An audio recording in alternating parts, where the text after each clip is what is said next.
For 80 years, Walter Jenkins had lived a quiet life defined by his unwavering devotion to basketball.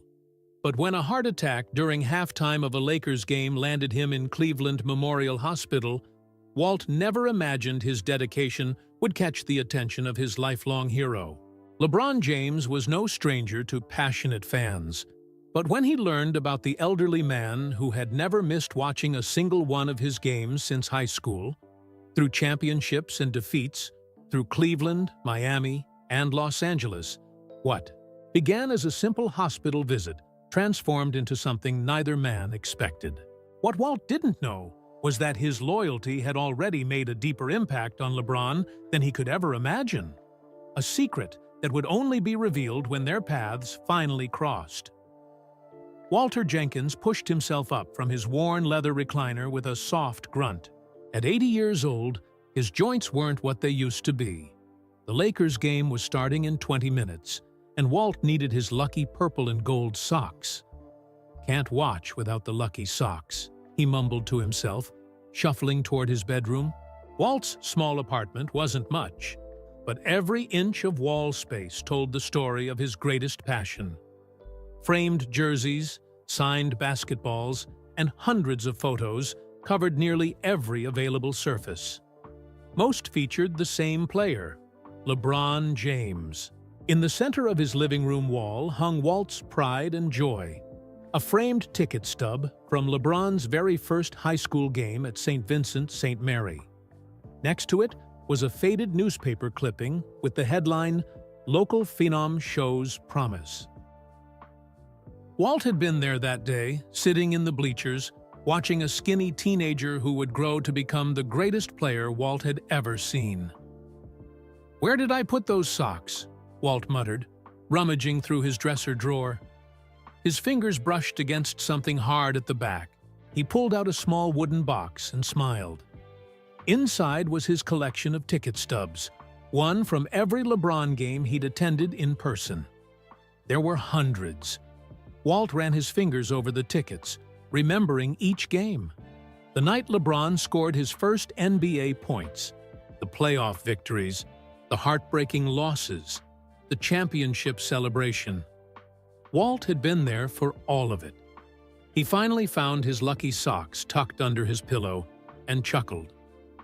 "Getting forgetful in my old age," he said to no one. Walt had lived alone since his wife Martha passed away 5 years ago.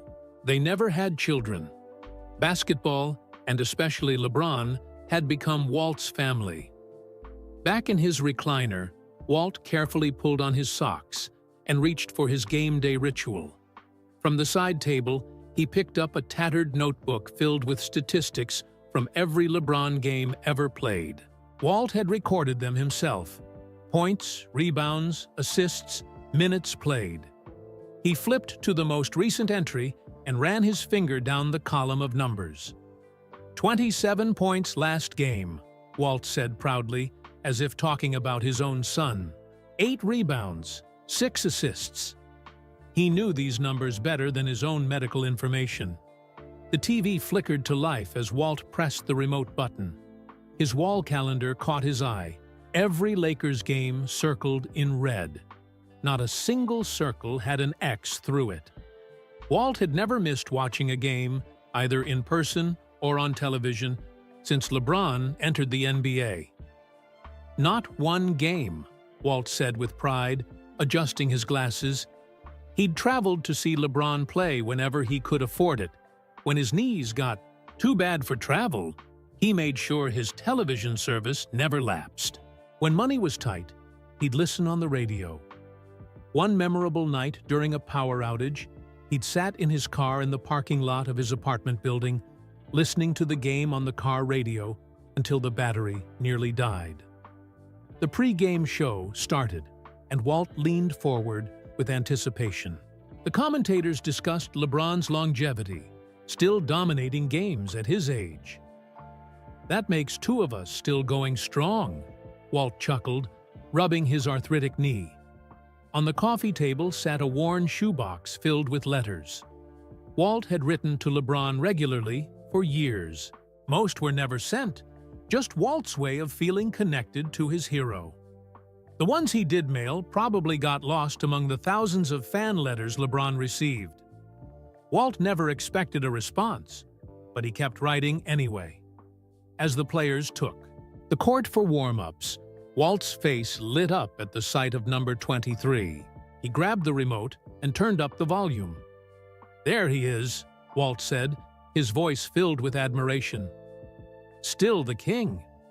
Walt's apartment manager, Mrs. Rodriguez, often checked on him. She worried about the old man living alone, but basketball nights were sacred. She knew better than to knock on Walt's door during a Lakers game. The national anthem played, and Walt stood up with his hand over his heart, just as if he were at the arena. It was getting harder to stand these days. The doctor said his heart wasn't working as well as it should. He'd prescribed medications that Walt sometimes forgot to take, but he never forgot game time. As the players were introduced, Walt clapped for each Laker, saving his loudest applause. For LeBron, he knew their stats, their histories, their strengths and weaknesses. But LeBron was special. Walt remembered watching young LeBron play in high school. He'd been a delivery driver back then, and he'd adjusted his routes to drive through Akron whenever St. Vincent St. Mary had a home game. Walt had no connection to the school or the city. He just knew he was watching something special. When LeBron was drafted by Cleveland, just a short drive from Walt's home in Toledo, it felt like destiny. Walt had bought season tickets he couldn't really afford. When LeBron left for Miami, Walt's heart broke, but his loyalty never wavered. He sold his car to afford a trip to watch LeBron play in his first game as a Heat player. The game began, and Walt was completely focused. He leaned forward in his chair, analyzing every play, every movement. When LeBron made a perfect pass, Walt nodded knowingly. When he missed a shot, Walt offered words of encouragement as if LeBron could hear him. "It's okay, son. Next one's going in for sure." At halftime, Walt got up to make his usual game day sandwich. Peanut butter on wheat, no jelly. Martha used to tell him he ate like a 5-year-old. The memory made him smile as he shuffled to the kitchen. His chest felt tight today. Probably just excitement from the close game, he thought. The Lakers were only up by 2 points, and LeBron already had 15. Walt grabbed the peanut butter from the cabinet and felt a sharp pain in his left arm. The jar slipped from his fingers and shattered on the floor. "That's not good," he whispered, reaching for the counter to steady himself. The room began to spin. Walt tried to make it back to his recliner, to the phone on the side table, but his legs wouldn't cooperate. As he sank to the floor, Walt's eyes found the television screen. LeBron was being interviewed, talking about the adjustments needed for the second half. "Don't worry," Walt said weakly, as if LeBron might hear him. "I won't miss the end of the game. Haven't missed one yet." Walt's vision blurred. The last thing he saw was LeBron's face on the screen, and then everything went dark. Mrs. Rodriguez found him 10 minutes later when she came to deliver his mail. The paramedics arrived quickly. As they lifted Walt onto the stretcher, his eyes fluttered open briefly. "The game," he whispered. "What's the score?" One young paramedic looked confused, but the other noticed the Lakers game still playing on the television. "Lakers up by 5, he told Walt. "LeBron just hit a 3. Walt smiled weakly before closing his eyes again. As the ambulance raced toward Cleveland Memorial Hospital, the paramedics worked to stabilize Walt. None of them knew they were transporting the Lakers' most faithful fan, a man who had never missed a game and wasn't about to start now. The emergency room at Cleveland Memorial Hospital was busy as usual when the ambulance carrying Walt arrived. The paramedics rushed him through the automatic doors. 80-year-old male, possible heart attack, blood pressure dropping. one paramedic reported to the waiting medical team. Sarah Chen, a nurse with 10 years of experience, helped transfer Walt to a hospital bed. As they moved him, something fell from Walt's pocket. Sarah picked it up, a folded Lakers schedule with today's game circled in red. "Lakers fan?" she asked, tucking the paper back into his pocket. Walt's eyes fluttered open. "The game," he whispered. "Second half started yet?" Sarah smiled kindly. "Let's worry about you first, sir." The doctors worked quickly, stabilizing Walt and running tests. Within hours, their suspicions were confirmed. Walt had suffered a minor heart attack. He was lucky to be alive. When Walt woke up the next morning, he found himself in a hospital room with machines beeping around him. Sarah was checking his vital signs. "Lakers won," she told him with a smile. "I checked the score for you." Walt's face brightened. "LeBron? 32 points," Sarah replied, having looked up the stats specifically for her patient. "That's my boy," Walt said proudly, then winced as pain shot through his chest. Sarah noticed a small wooden box among Walt's personal belongings. "Is this important to you? Would you like it on your nightstand?" Walt nodded weakly. "My ticket stubs. Every game I've seen in person." Curious, Sarah opened the box with Walt's permission. Inside were hundreds of neatly organized ticket stubs, all carefully preserved in plastic sleeves. The oldest ones were from high school games at St. Vincent St. Mary. "You've been watching LeBron since high school?" Sarah asked, amazed. "Never. Missed a game," Walt replied. "Not one, on TV or in person. Been following that boy his whole career." Sarah's eyes widened. "Wait, you've never missed a single game? Not even when he was in Miami or Los Angeles?" Walt shook his head slowly. "Not one. When Martha, that's my wife, was in the hospital, I brought a portable TV. When I broke my hip 2 years ago, I watched. From the recovery room, the nurses thought I was crazy." "That's incredible," Sarah said, genuinely impressed. "How many games is that?" 1,637, Walt answered without hesitation. "Regular season and playoffs. Combined," Sarah whistled. "I've got to tell Jim about this. He's a huge Cavs fan." Throughout the day, Sarah told other hospital staff about her remarkable patient. Jim, an orderly, stopped by during his break to see Walt's collection. He took pictures of some of the oldest ticket stubs with Walt's permission. "My brother works at WKYC," Jim told Walt. "He covers sports sometimes. Would you mind if I told him about you?" Walt shrugged. "Not much to tell. Just a fan who loves the game." But Jim thought differently. That evening, he sent his brother several text messages about the elderly man who had never missed a LeBron James game. By the next morning, interest was growing. A reporter from WKYC called the hospital requesting an interview. Walt was hesitant. "At first, I'm not looking for attention," he told Sarah. "I just want to watch the next game. Lakers play tomorrow night." "We'll make sure you can watch it," Sarah promised. "But this might be a nice distraction while you recover. People are inspired by your dedication." Walt finally agreed to a short interview. The reporter, Marcus Williams, arrived that afternoon with a small camera crew. "Mr. Jenkins," Marcus began, "is it true you've never missed watching a LeBron James game? Not a single one?" Walt nodded. "That's right. Been there from the beginning." "What makes you such a dedicated fan?" Marcus asked. Walt thought for a moment. "When you see greatness, real greatness, you want to witness every moment of it. That's LeBron. I knew it the first time I saw him play as a skinny kid in Akron." The interview lasted just 15 minutes, but Walt's sincerity shone through. His eyes lit up when he talked about memorable games and moments from LeBron's career. He showed Marcus his book of stats and his collection of ticket stubs. "My wife used to say I was obsessed," Walt chuckled.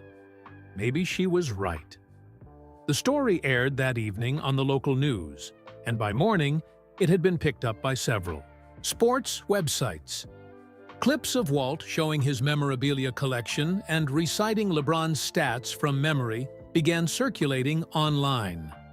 A popular sports podcast mentioned the story, and basketball fans across the country started sharing it. Someone created a hashtag, Walt's Watching. 3 days after Walt's heart attack, Sarah walked into his room with a tablet. "You've gone viral, Mr. Jenkins," she said, showing him a sports website featuring his story. Walt adjusted his glasses and looked at the screen in disbelief. All this fuss over an old man who likes basketball? "People connect with dedication like yours," Sarah explained, "especially in today's world where everything changes so fast. You've remained loyal for decades." Walt's hospital room began receiving deliveries, cards from local fans, a basketball signed by the Cleveland Cavaliers' current roster, Lakers merchandise. Walt was overwhelmed by the attention. "Just make sure I can watch tomorrow's game," he reminded Sarah. "Lakers versus Celtics. Big rivalry game," Sarah smiled. "We're setting up a special viewing area for you. Doctor's orders, no getting too excited." What Walt didn't know was that his story had traveled much further than local news. The Lakers' social media team had picked up the story, and players had been shown clips of Walt's interview.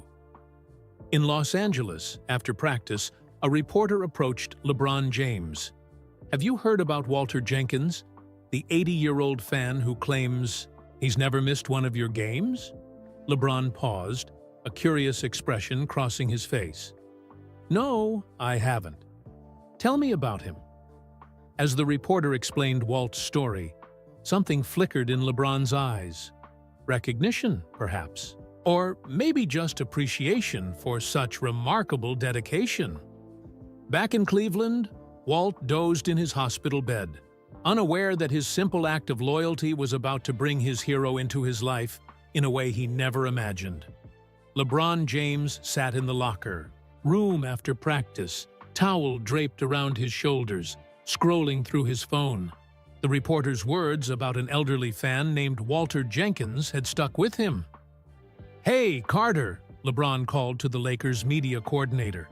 "Can you find me that story about the old guy in Cleveland who's watched all my games?" Carter nodded, and within minutes handed LeBron a tablet. "His name is Walter Jenkins, 80 years old. Had a heart attack during halftime of our game against Phoenix." LeBron read the article carefully, his expression growing more serious with each paragraph. When he reached the part about Walt attending his high school games, he looked up in surprise.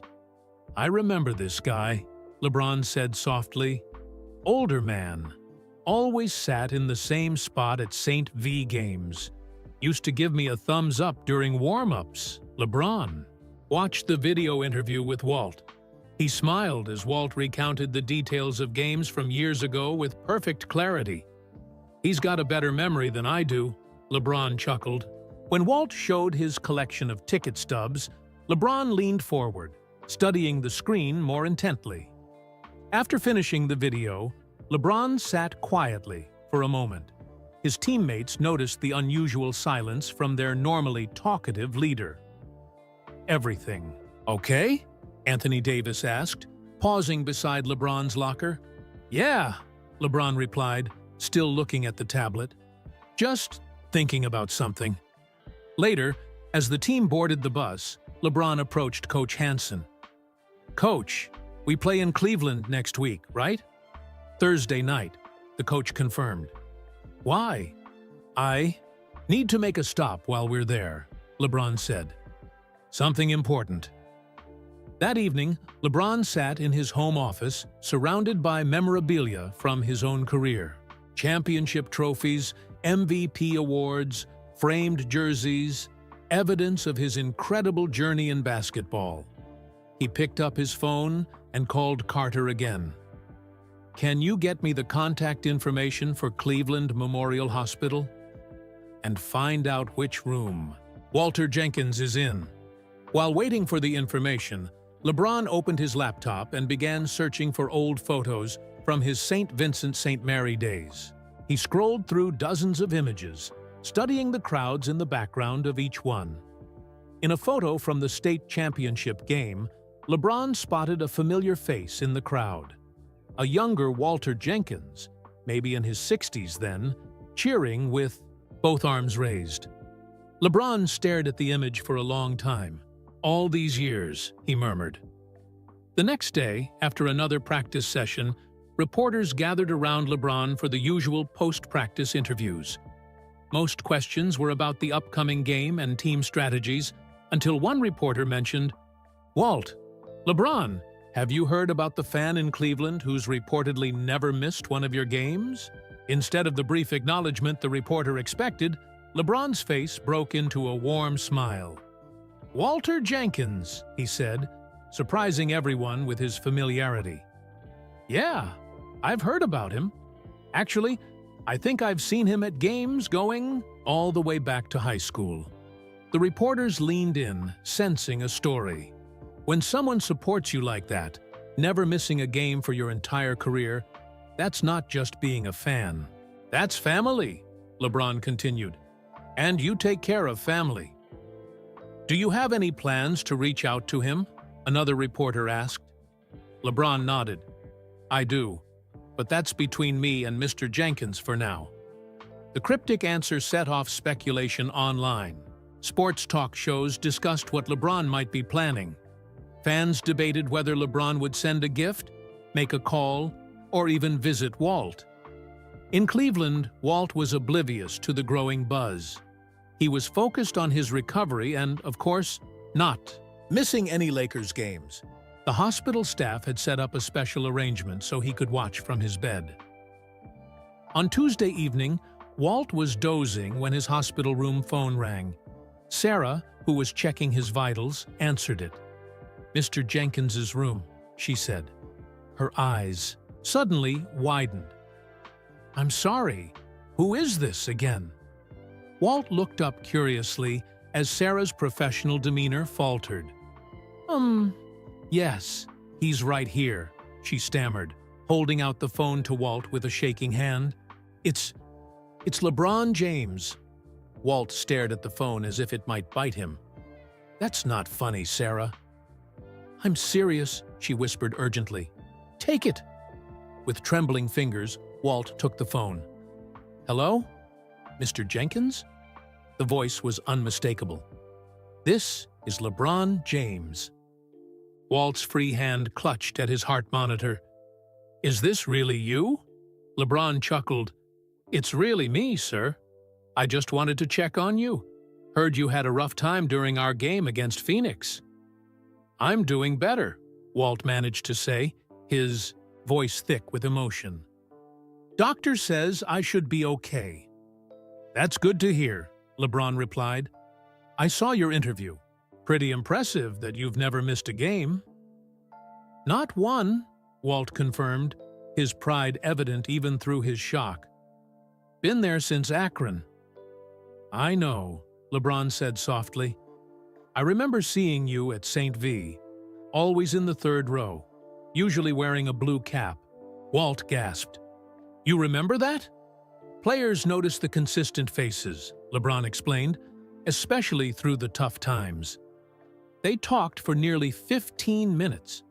Walt described his favorite games and plays from LeBron's career. LeBron listened, occasionally filling in details that even Walt had forgotten. Sarah stood in the corner of the room, recording the conversation on her phone with Walt's permission. Other hospital staff had gathered outside the door, whispering excitedly. "Mr. Jenkins," LeBron said finally, "we're playing in Cleveland next Thursday." "I know," Walt replied immediately. 8 o'clock tip-off, against the Cavaliers. LeBron laughed. "Of course you know. Listen, I was thinking about stopping by to see you, if that's okay." Walt nearly dropped the phone. "Visit me? Here?" "If your doctors say it's all right," LeBron confirmed. "And I have something special planned," Can't tell you what it is yet, though. After a few more minutes, they said goodbye. Walt handed the phone back to Sarah, his eyes glistening with tears. "He called me," Walt whispered. "LeBron James called me." Within an hour, the hospital was buzzing with the news. Security staff began discussing preparations for a potential visit from one of the most famous athletes in the world. Doctors evaluated whether the excitement would be too much for Walt's condition. "He's coming here," Walt kept repeating to anyone who would listen. "LeBron's coming to see me." That night, Walt couldn't sleep. He stared at the ceiling, replaying the conversation in his mind. LeBron had remembered him from high school games. The thought made his chest swell with emotion. Walt reached for the small wooden box of ticket stubs on his nightstand. He held it against his heart, thinking of all the games, all the years of loyalty. Had it really been worth it? Every minute, he whispered to himself. In Los Angeles, LeBron sat in his home gym, looking at his calendar. The Cleveland trip was now marked with a reminder: visit Walt. His phone buzzed with a text from Carter. Hospital administrator confirmed Thursday at 2 p.m. works for the visit. Security arrangements in progress. LeBron nodded to himself and typed back a simple reply. Make sure we're ready with the surprise. As he set down his phone, LeBron smiled, thinking about the elderly fan who had followed his entire journey. The man who had never missed a game, not even once. The man who was about to receive a surprise that would change both their lives forever. The days after LeBron's call were a whirlwind for Walt. News of the upcoming visit spread through Cleveland Memorial Hospital like wildfire. Doctors and nurses who had never spoken to Walt suddenly found reasons to check on him. Even the hospital director stopped by, assuring Walt that everything would be perfect for LeBron's visit. But 3 days before the Lakers were due in Cleveland, Walt's condition took a turn for the worse. Your heart rhythm is irregular again, Mr. Jenkins, Dr. Patel explained, studying the monitors beside Walt's bed. I'm concerned about the stress on your heart. Walt frowned. What does that mean, Doc? It means we need to keep you calm and resting, Doctor. Patel replied. No excitement or stress. Sarah, who had become Walt's favorite nurse, exchanged worried glances with the doctor. They both knew what Walt would ask next. But I can still watch tomorrow's game, right? Walt's eyes were anxious. Lakers versus Bulls. Big game for playoff positioning. Dr. Patel sighed. Mr. Jenkins, I strongly advise against it. Your heart needs rest, not the excitement of a basketball game. Walt's face fell. For the first time in decades, he faced the prospect of missing a LeBron James game. The thought made his heart monitor beep faster. Doc, please, Walt pleaded. I've never missed one. Not one game in his entire career. I understand it's important to you, Dr. Patel said kindly, but your health has to come first. After the doctor left, Sarah stayed behind. She found Walt staring at the ceiling, uncharacteristically quiet. You really have never missed a game? She asked, adjusting his pillows. Walt shook his head. Not even when my Martha passed. Watched from the funeral home while they were preparing for the service. His voice caught. She would have understood. Sarah made a decision. Let me see what I can do. That evening, Sarah approached Dr. Patel in his office. About Mr. Jenkins and the basketball game tomorrow. I was very clear, Nurse Chen. Dr. Patel interrupted. It's too risky. What if we made it as stress-free as possible? Sarah suggested. Controlled environment, heart monitors in place, medical staff present. Dr. Patel looked skeptical. And how would we manage that? A viewing party, Sarah explained. Here in the hospital. Calm atmosphere, volume not too loud. other patients to keep him company so it feels normal. Not exciting. The doctor considered this. And you'd monitor his vitals throughout? Constantly, Sarah promised. At the first sign of stress, we turn it off. After some debate, Dr. Patel reluctantly agreed. Sarah immediately began organizing what she called Walt's Watch Party. She enlisted Jim from maintenance to set up a television in a small conference room. The cafeteria staff agreed to prepare healthy snacks. Word spread, and several other patients asked to join. When Sarah told Walt about the arrangement, his eyes filled with tears. "I don't know how to thank you," he said, squeezing her hand. "Just keep your heart rate stable," Sarah replied with a smile. The next evening, hospital staff carefully wheeled Walt's bed into the conference room. 5 other patients were already there, some in wheelchairs, others in portable beds like Walt's. Jim had decorated the room with Lakers colors. Purple and gold streamers hung from the ceiling. And someone had brought Lakers paper cups and napkins. "Welcome to Walt's Watch Party," Sarah announced, wearing a purple scrub top for the occasion. Walt looked around in amazement. "You did all this for me?" "You're a celebrity around here now," Jim said, adjusting the television. "The man who never missed a game." As the pre-game show began, Walt settled back against his pillows. His heart monitor was still attached, with Sarah checking it regularly. Dr. Patel even stopped by briefly, shaking his head with a mixture of disapproval and amusement. "Just remember our deal," he told Walt. "Any problems, and the TV goes off." The game began, and Walt became completely absorbed. He explained plays to the other patients, predicted LeBron's moves before they happened, and provided background information like a professional commentator. "Watch how he sets up this play," Walt would say. "He's been using this same fake since his Miami days." Sure enough, seconds later, LeBron would execute exactly what Walt had described. "How do you know that?" asked Mrs. Rodriguez, an elderly patient recovering from hip surgery. Walt tapped his temple. "Watched every game. You start to see the patterns." By halftime, even the skeptical Dr. Patel was drawn into Walt's commentary.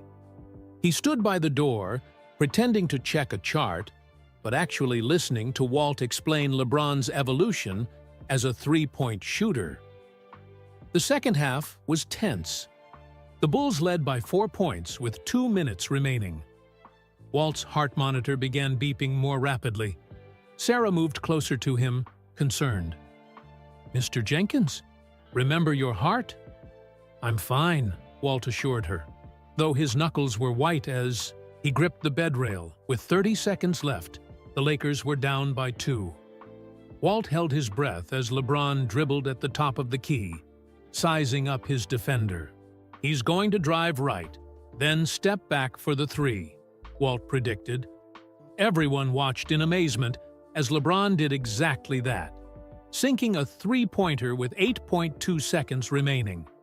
The room erupted in cheers. Walt pumped his fist in the air, his face glowing with joy. The Bulls missed their final shot, and the Lakers won by 1 point. Walt leaned back on his pillows, exhausted but elated. "That's my boy," he whispered. To everyone's surprise, Walt's vital signs had actually improved. During the game, his blood pressure was lower than it had been all week, and his heart rhythm had stabilized.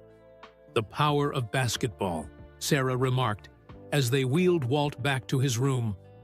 Walt smiled tiredly. "The power of LeBron." Later that night, as Walt drifted off to sleep, his phone buzzed with a text message from an unknown number. "Great win tonight. Hope you enjoyed the game. See you soon." LJ Walt stared at the message in disbelief. LeBron had texted him personally. With trembling fingers, he typed a reply. "Never doubted you would win. Best step back in the league. Can't wait to meet you. Walt." He fell asleep, clutching the phone, a smile on his face. The following morning, a delivery arrived at the hospital. The receptionist brought a large box to Walt's room. "Special delivery for Walter Jenkins," she announced. Walt opened the box with Sarah's help. Inside was a brand new Lakers jersey with LeBron's number 23 and a handwritten note. To Walt, the most loyal fan in basketball, thanks for never missing a game, LeBron James. Walt ran his fingers over the signature, his eyes wide with wonder. "He really is coming, isn't he?" Walt asked Sarah, as if he still couldn't quite believe it. "Tomorrow at 2 p.m., Sarah confirmed. "The king himself." Walt carefully folded the jersey and placed it on his nightstand. Tomorrow couldn't come soon. Enough. Walt barely slept that night. Every time he closed his eyes, he imagined meeting LeBron face to face. What would he say? He had followed this man's entire career, cheered for him through victories and defeats, defended him to critics, celebrated his triumphs. And now, LeBron was coming to see him. Morning arrived with a flurry of activity.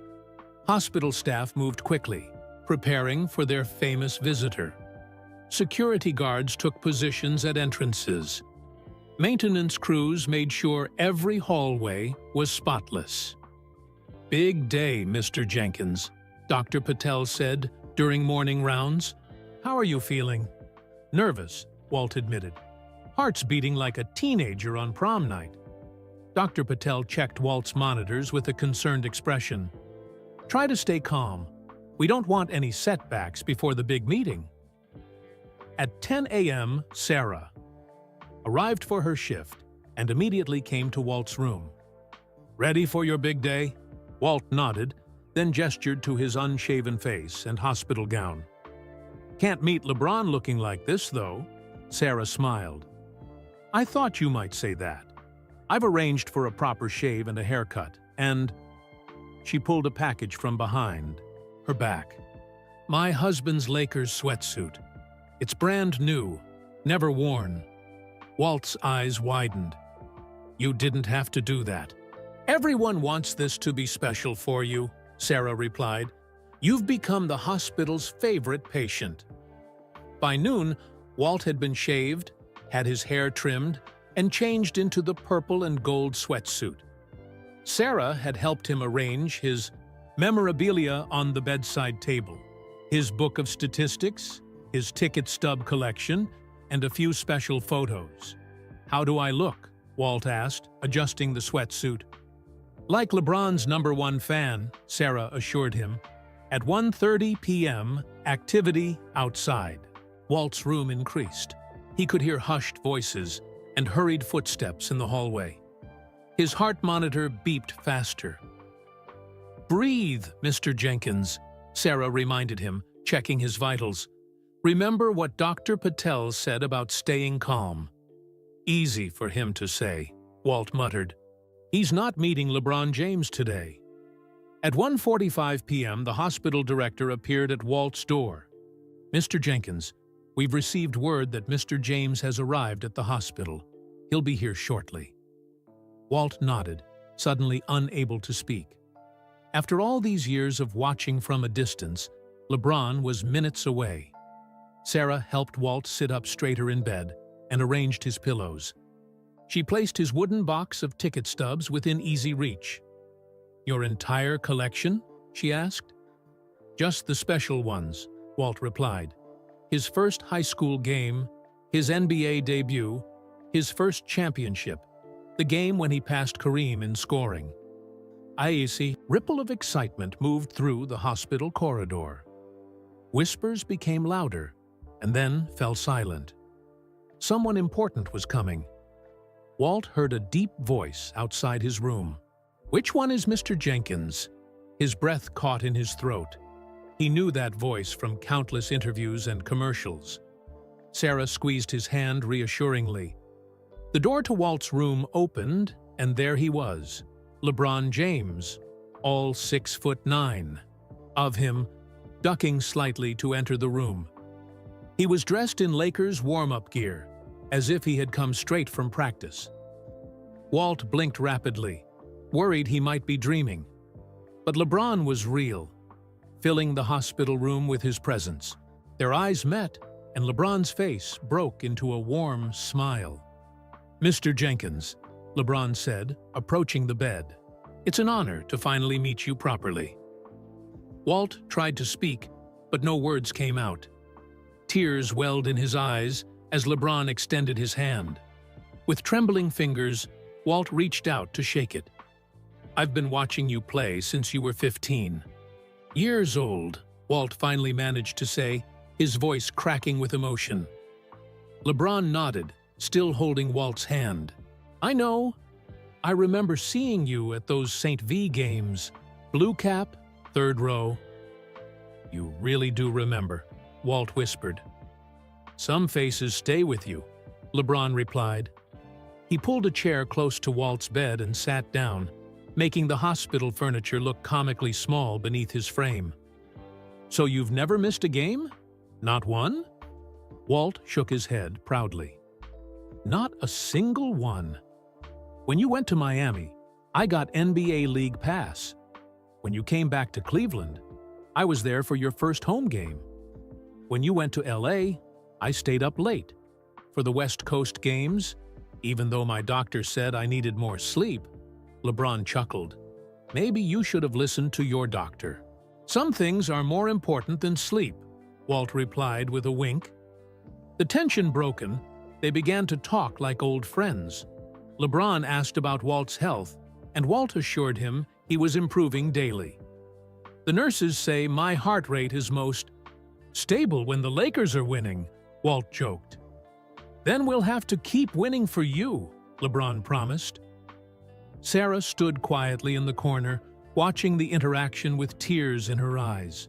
Hospital staff peeked through the doorway, amazed at the sight of the basketball superstar sitting casually beside their elderly patient's bed.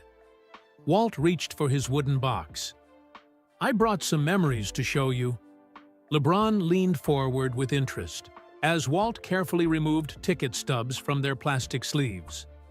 The first was faded and worn, a ticket to a St. Vincent St. Mary game from 2001. "Your first home game as a sophomore," Walt explained. "You scored 27 points. I knew then you were special." LeBron's eyes widened. "You kept this all these years?" "Every important game," Walt confirmed, showing more stubs. "This one's from your NBA debut, Portland, 2003. You had 25 points. "And we lost," LeBron recalled with a laugh. "I was so nervous that night." "Couldn't tell by watching you," Walt said. "You looked like you belonged from day one." They continued through the collection. Walt had a story for each ticket, often remembering details that even LeBron had forgotten. "This was the game you twisted your ankle in the third quarter but came back to hit the game winner," Walt said, holding up a ticket from 2009. LeBron looked impressed. "How do you remember all this?" "When something matters to you, you remember it," Walt said simply. As they talked, more hospital staff gathered outside the room. Someone notified the other patients, and soon a small crowd had formed in the hallway, hoping for a glimpse of LeBron. When Walt showed LeBron his handwritten book of statistics, the basketball star was visibly moved. "You recorded every game?" LeBron asked, flipping through pages of meticulously documented numbers. Walt nodded. "Started as a way to feel connected to the games I couldn't attend in person. Became a habit after that." LeBron studied the pages quietly for a moment. "This is incredible, Mr. Jenkins." "Walt," the older man corrected. "My friends call me Walt." "Walt," LeBron agreed with a smile. A nurse appeared at the door with a phone. "Excuse me, Mr. James. Coach Hansen is calling about tonight's game preparations." LeBron nodded. "Tell him I'll call back in 20 minutes." The nurse looked surprised, but hurried away with the message. "You don't have to stay on my account," Walt said. "I know you've got a game tonight." "This is important," LeBron replied simply. "The team can wait." Walt's monitor beeped faster at those words. Sarah stepped forward with concern, but Walt waved her away. "I'm fine," he insisted. "Just happy." LeBron noticed the jersey he had sent, carefully folded on Walt's nightstand. "You didn't try it on." "Saving it for a special occasion," Walt explained. "I'd say this qualifies," LeBron said with a laugh. With Sarah's help, Walt pulled the jersey over his sweatsuit.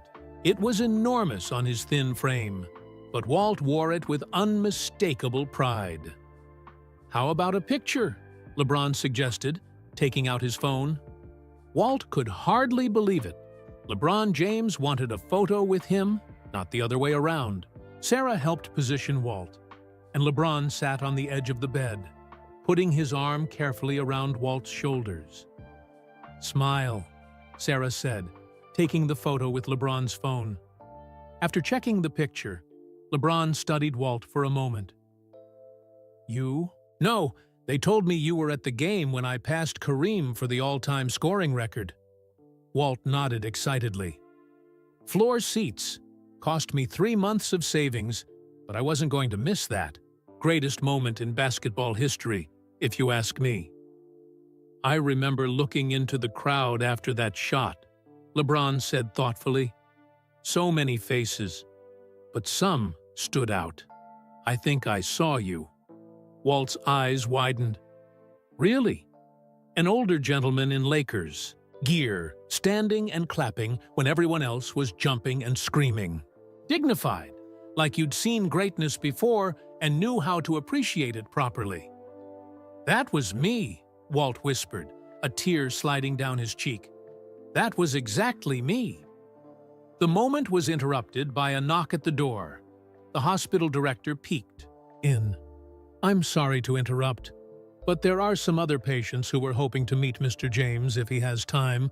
LeBron looked at Walt questioningly. The older man nodded. "Share the wealth," Walt said with a smile. "I've had you to myself long enough." "I'll be back before I leave," LeBron promised, standing up.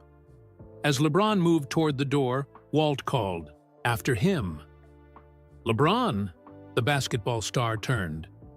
"Yes?" "Thank you," Walt said simply, "for everything." LeBron's expression softened. "No, Walt, thank you."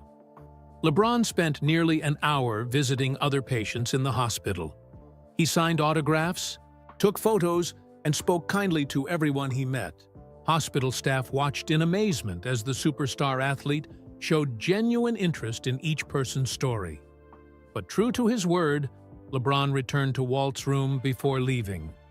"Last stop," he announced, closing the door behind him. Just us now. Walt had used the time to gather his strength and collect his thoughts. There was so much he wanted to say, so many questions he wanted to ask. "Pull up a chair," Walt said, patting the side of his bed. "If you've still got time." LeBron checked his watch. "Coach can wait a little longer." As LeBron settled into the chair, Walt reached for a worn shoebox under his bed. Unlike the carefully preserved ticket stubs, this box contained jumbled photographs, newspaper clippings, and handwritten notes. "I've been keeping these since your high school days," Walt explained, opening the box. "Not as organized as my tickets, but special to me." The first item he pulled out was a yellowed newspaper clipping from an Akron newspaper.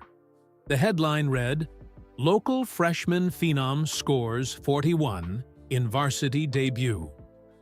"Your first big write-up," Walt E. said, handing it to LeBron.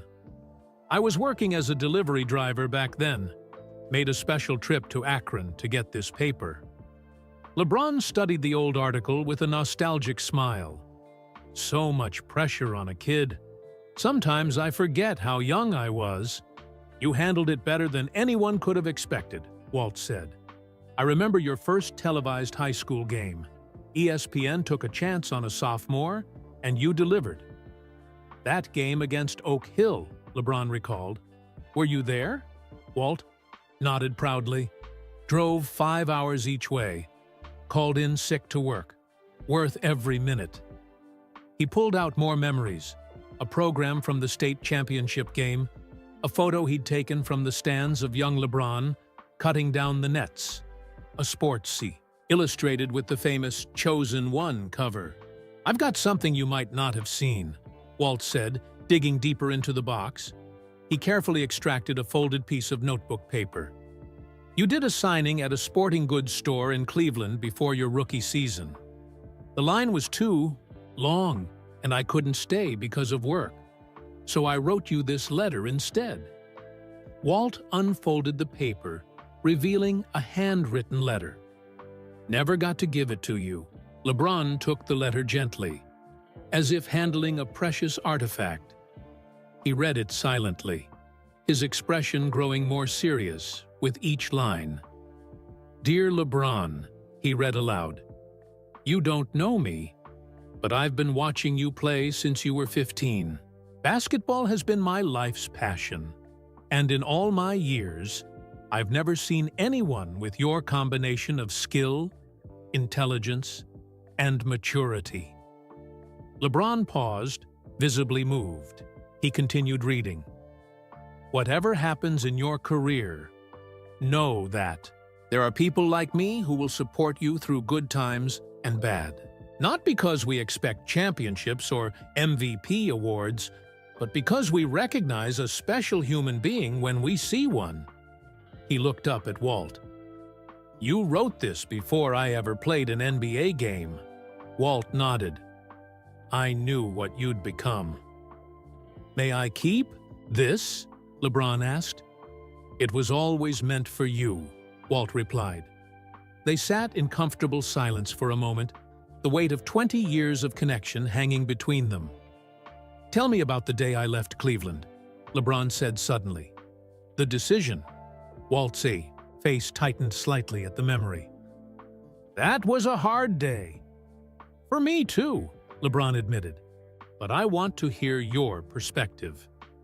Walt shifted in his bed, collecting his thoughts. "I watched it at Gino's bar downtown with about 50 other Cleveland fans. When you said South Beach, the place went silent. Then people started cursing, throwing things. Someone took a lighter to your jersey right there in the bar." LeBron winced. "And you?"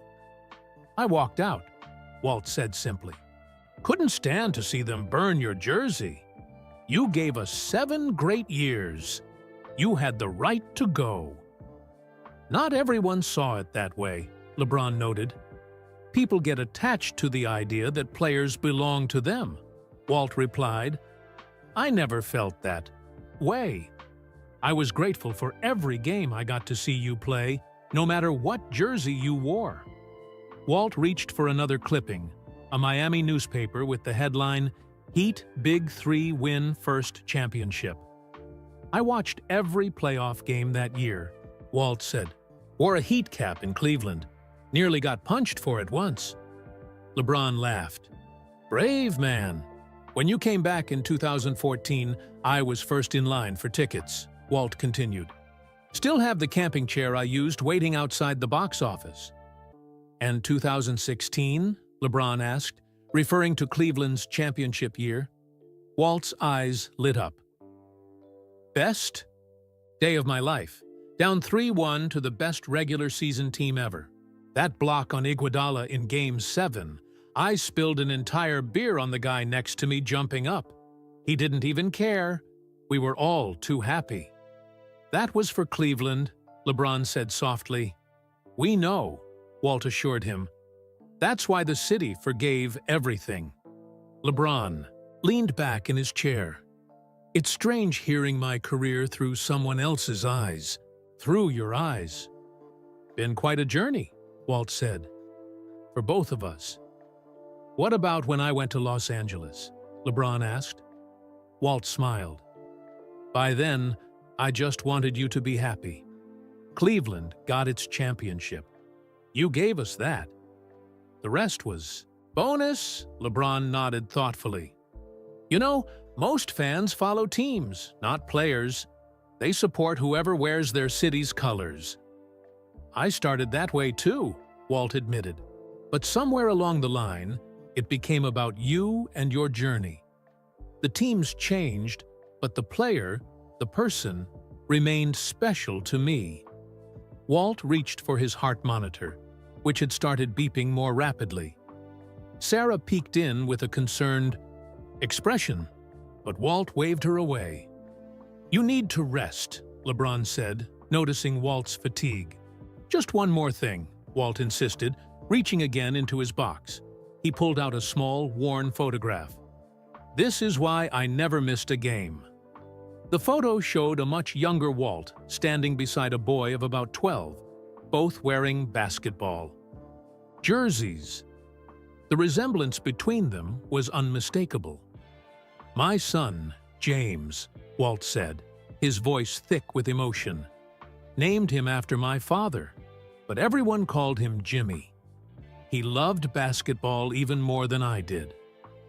LeBron looked at the photo, waiting for Walt to continue. "We had tickets to see the Cavaliers the week after this picture was taken," Walt said quietly. "Never made it to that game. Car accident. Drunk driver hit us on the way to the arena." LeBron's expression fell. "Walt, I'm so sorry." "I survived. Jimmy didn't," Walt said, his voice barely above a whisper. "For a long time, I couldn't even think about basketball. Then one day, I saw a highlight of this high school kid from Akron. Something about the joy you played with. It reminded me of Jimmy." Walt carefully returned the photo to the box. "So I started watching your games. At first it hurt, remembering how Jimmy and I used to watch basketball together, but gradually it became healing. Through you, I found my love for the game again."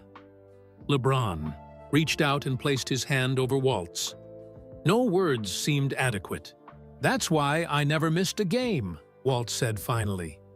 "Each one was like spending time with my son again." They sat in silence, the magnitude of Walt's revelation filling the small hospital room. Eventually, LeBron's phone buzzed insistently. "Saidi, you have to go," LeBron said reluctantly. "Game preparation." "I know," Walt nodded. "I'll be watching tonight." "I'll look for you," LeBron said, standing up. "Not in the arena, but I'll know you're watching." Before leaving, LeBron leaned down and embraced Walt gently, mindful of the tubes and monitors. "Thank you for sharing your story with me, Walt. It means more than you know." Walt nodded, too emotional to speak. At the door, LeBron paused. "By the way, a package will be delivered here tomorrow. Something special we've been working on." "More presents?" Walt asked. The jersey was already too much. LeBron smiled mysteriously. "This one's different. Trust me." After LeBron left, Walt sat quietly, processing everything that had happened. When Sarah came in to check his vitals, she found him staring out the window with a peaceful expression. "How are you feeling?" she asked. Walt turned to her with eyes that were tired but content. "Like I just closed a circle that's been open for a very long time." That night, the entire hospital gathered in the conference room to watch the Lakers play the Cavaliers. Walt sat in a place of honor, wearing his new LeBron jersey. The room was decorated even more elaborately than before, with banners and balloons in Lakers colors. "You're a celebrity now," Jim told Walt, helping him adjust his pillows. "Meeting LeBron James in person. Most of us will never get that chance." Walt smiled modestly. "Just a fan who got lucky." The game began, and Walt watched, more intently than ever. After their conversation, he felt a new connection to LeBron, not just as a fan, but as someone who had shared personal stories and memories. During player introductions, LeBron looked directly at the camera and touched his heart. The gesture was small, but Walt knew it was for him. "Did you see that?" Walt asked Sarah excitedly. "That was for me." The Lakers won handily, with LeBron scoring 32 points against his former team. In the post-game interview, the reporter asked about his visit to the hospital. "I met some incredible people today," LeBron said. "One fan in particular, Mr. Walter Jenkins, who has never missed watching one of my games. Not one since high school. That kind of loyalty and support, you can't put a price on it." The room erupted in cheers. Walt ducked his head, overwhelmed by the public acknowledgement. "He mentioned you by name," Sarah exclaimed, squeezing Walt's hand. That night, Walt slept better than he had since arriving at the hospital. The monitors showed his heart rhythm was more stable than it had been in days. The next morning, Dr. Patel came by with good news. "Your tests are showing improvement, Mr. Jenkins. If this continues, we might be able to discuss sending you home in a few days." Walt nodded, though the prospect of returning to his empty apartment didn't fill him with the joy it might have earlier. After the excitement of the past few days, his old life seemed distant and colorless. Around noon, Sarah came in looking mysteriously excited. "There's a delivery for you," she announced, "from the Lakers organization." 2 hospital security guards wheeled in a large box. It was wrapped in purple and gold paper with a big bow on top. "What on earth?" Walt wondered aloud. Sarah helped him. "Sit up. Whatever it is, it's heavy." Walt tore away the wrapping paper to reveal a polished wooden chest with a brass plaque that read, "For Walter Jenkins, never missed a game." With trembling hands, Walt opened the lid. Inside, nestled in velvet, was a basketball. But not just any basketball. It was game-worn, slightly scuffed, with signatures covering its surface. "It's the game ball from last night," Sarah realized, leaning closer to examine it. Signed by the entire Lakers team. Walt lifted the ball, carefully, turning it to see all the signatures. LeBron's was largest, with a personal message. "To Walt, the greatest fan basketball has ever known. Thank you for the unwavering support. LeBron." "This is incredible," Walt whispered, his eyes filling with tears. But there was more in the chest. Beneath where the ball had rested was an envelope and what looked like a small electronic device. Walt opened the envelope first. Inside was a letter on official Lakers stationery. "Dear Mr. Jenkins," Walt read aloud, "in recognition of your unprecedented support of LeBron James throughout his career, the Los Angeles Lakers would like to extend to you a lifetime invitation to any Lakers home game. Upon your recovery, simply contact the number below, and we will arrange transportation, accommodation, and courtside seats whenever you wish to attend. With deepest appreciation, Jeannie Buss, owner, Los Angeles Lakers." Walt stared at the letter in disbelief. "Is this real?" Sarah, reading over his shoulder, nodded. "It's signed by the owner herself."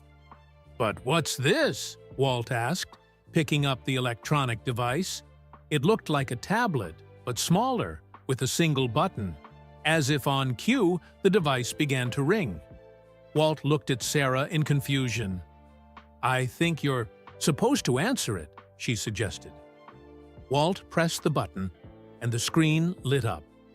To his astonishment, LeBron's face appeared. "Walt, you got the package!" LeBron exclaimed, his smile wide. "LeBron!" Walt could barely believe what was happening. "How are you calling me through this thing?" "It's a special secure device the team uses," LeBron explained. "I wanted to see your reaction to the gift. Did you read the letter?" Walt nodded, still stunned. "Lifetime tickets? That's too generous." "Not generous enough, if you ask me," LeBron replied. "But the ball and tickets are just part of the surprise. There are some people who want to meet you. The camera on LeBron's end panned out to reveal a group of men in a locker room. Walt's eyes widened as he recognized them, current and former. Cleveland Cavaliers players, many of whom had played alongside LeBron during his Cleveland years. "Walt," said Kevin Love, stepping forward, "LeBron told us about you. Never missing a game? That's incredible. We had to meet the man behind the legend," added Kyrie Irving with a smile. One by one, the players introduced themselves and shared brief messages of appreciation. Some recalled seeing Walt in the crowd at games. Others expressed amazement at his dedication. "That block in Game 7, Walt said when J.R. Smith appeared on screen. "And your three-pointers in the first half kept us in the game." Smith looked surprised and pleased that Walt remembered his contribution to the championship game so clearly. Dwyane Wade appeared next, calling in from a separate location. "Walt, I played with LeBron in Miami and Cleveland. He always talked about the fans who followed him from city to city. Now I know you were one of the special ones he meant." Walt was overwhelmed. Players he had watched for years were now speaking directly to him, treating him like an old friend. The biggest surprise came when the camera shifted to reveal an elderly man in a Cavaliers jacket. "Mr. Jenkins," the man said formally.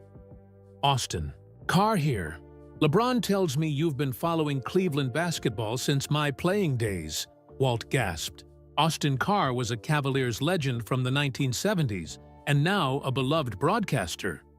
"Mr. Carr," Walt stammered, "your 25-point quarter against the Celtics in '71 is still one of the greatest performances I've ever seen." Carr looked impressed. "You remember that?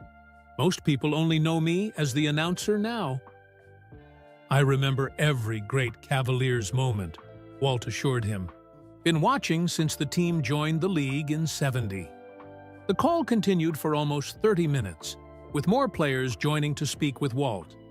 Some current Lakers appeared as well, thanking him for his support of their teammate. Sarah stood quietly in the corner, recording parts of the conversation on her phone for Walt to keep.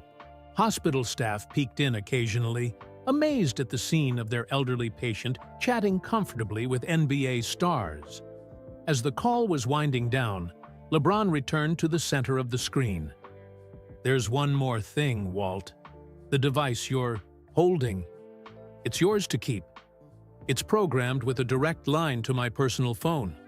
Walt blinked in surprise. "A direct line? To you?" LeBron nodded. "I want you to be able to reach me anytime. After games, before games, whatever. And when you're feeling better and ready to use those lifetime tickets, call me first so I can make sure everything is perfect for your visit." "I don't know what to say," Walt said, his voice breaking. "Say you'll keep watching," LeBron replied, with a smile. "Keep that perfect attendance record going. Wild horses couldn't stop me," Walt promised. After the call ended, Walt sat holding the device, still trying to process everything that had happened. Sarah checked his monitors with a concerned expression. "Your heart rate is elevated," she noted. "Are you feeling okay?" Walt smiled. "My heart hasn't felt this good in years." Dr. Patel arrived shortly after, having heard about the video call. "Mr. Jenkins, while I'm thrilled about these gifts, I must insist you rest now. All this excitement isn't ideal for your recovery." "On the contrary, Doc," Walt said, carefully placing the game ball back in its chest. "I think this is exactly what my heart needed." As news of the gifts and video calls spread through the hospital, more visitors dropped by Walt's room, eager to hear about his conversation with the NBA stars. That evening, Walt fell asleep clutching the communication device, a smile on his face. For the first time since his heart attack, his dreams weren't of the past, but of the future. Of sitting courtside at a Lakers game, of speaking with LeBron after a big win, of being part of the basketball world he had observed from a distance for so long. In Los Angeles, LeBron sat in his home office, looking at the letter Walt had written before his rookie season. He read it once more before carefully folding it and placing it in a frame alongside his most treasured memorabilia. "Never missed a game," LeBron murmured to himself. "Not one." The Lakers remained in Cleveland for an extra day due to a scheduling quirk that gave them 2 days off between games. The morning after the Cavaliers game, LeBron surprised Walt with another visit. "Thought I'd check on you before we fly out," LeBron explained, settling into the chair beside Walt's bed. "How are you feeling today?" "Better than I have in years," Walt replied honestly. "The doctors say all this excitement should be bad for my heart, but I think it's the best medicine I could get," LeBron laughed. "Just don't overdo it. I need my #1 fan healthy enough to use those lifetime tickets." They chatted comfortably about the previous night's game, with Walt offering insights that impressed even LeBron. After a while, the eager conversation turned more personal. "You told me about your son yesterday," LeBron said carefully. "If you don't mind me asking, what was he like?" Walt's eyes softened at the question. Jimmy was pure energy. Couldn't sit still for more than 5 minutes unless a basketball game was on. Then he'd be completely focused. Walt reached for the small photo of himself and Jimmy that he kept on his nightstand. He started dribbling a ball when he was 3. By 8, he could name every player on every NBA team. By 12, he was the best player on his school team. "He got your basketball intelligence," LeBron observed. "And his mother's coordination, thankfully," Walt added with a smile. "Martha was a volleyball player in college. That's how we met. Both of us hanging around the gym too much." LeBron settled back in his chair. "Tell me more about you, Walt. Before you became my most dedicated fan, what did you do? What was your life like?" Walt seemed surprised by the question. "Nobody's asked me about that in a long time." "I'd like to know," LeBron said sincerely. Walt adjusted his position in bed, thinking back across the decades. "I played basketball in high school. Wasn't great, but I could shoot. Got a scholarship to Toledo, played 2 years of college ball." "What position?" LeBron asked. "Shooting guard," Walt replied.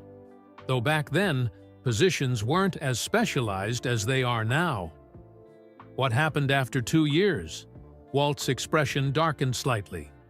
"Blew out my knee in practice. This was the 1960s. No fancy surgeries or rehab programs back then. Doctor told me I'd never play seriously again." "That must have been tough," LeBron said. "Toughest thing I'd faced at that point in my life," Walt admitted. "Basketball was everything to me. Without it, I felt lost." "So what did you do?" "Finished my degree in business. Got a job selling sporting equipment. Eventually worked my way up to regional manager for a chain of sporting goods stores across Ohio. Married Martha. Had Jimmy." Walt's voice softened. "Those were good years." "And after you lost them?" LeBron asked gently. Walt was quiet for a moment. "After Jimmy and Martha were gone, I just existed. Went to work. Came home. Watched TV. Didn't really live, if you know what I mean." LeBron nodded, understanding. "Then, one day, I saw you play," Walt continued. "This skinny kid from Akron with the weight of the world already on his shoulders. Something clicked. I started following your games. Started caring again. Basketball saved you," LeBron suggested. Walt shook his head.